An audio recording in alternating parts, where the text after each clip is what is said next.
ଏବେ ବହୁତ ପିଲା କୋଚିଂ ନେବାକୁ ଯିବେ, କୋଚିଂ ନେଇକି ଗଭର୍ଣ୍ଣମେଣ୍ଟ ଜବ୍ କରିବେ କି ବ୍ୟାଙ୍କିଂ, ରେଲୱେ, ଏସ୍ଏସ୍ସି, ୟୁପିଏସ୍ସି ଯାହା ବି ସବୁ ଜବ୍ କରିବା ପାଇଁ କୋଚିଂ ଯିବେ।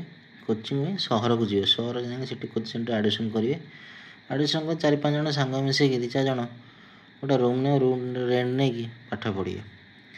ତା ଭିତରେ ଆଉ ଗୋଟେ ସମସ୍ୟା ଖାଇବା ପିଇବା ଆଉ ଘର ସଫା କରିବା।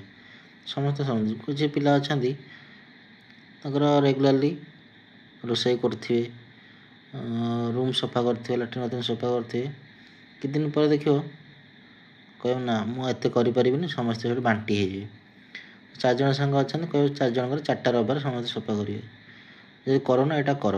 ଆଉ ତାଙ୍କ ଭିତରେ ଦେଖିବ ଜଣେ ଜଣ ଥିବେ ତାଙ୍କର ଇଚ୍ଛା ନଥିବ ସଫା କରିବାକୁ। ଦେଖ ଯିଏ ତୁମ ସାଙ୍ଗରେ ଆଜି ତୁମ ସାଥ ଦେଇକି ସଫା କରୁନି, ଲାଟ୍ରିନ୍ ବାଥରୁମ୍ ତୁମ ସାଙ୍ଗେ ହେଲ୍ପ କରୁନି, ସେ ଭବିଷ୍ୟତ ତୁମ ସାଥେ ରହିବନି ବହୁତ ଦିନ, ବୁଝିପାରିଲ।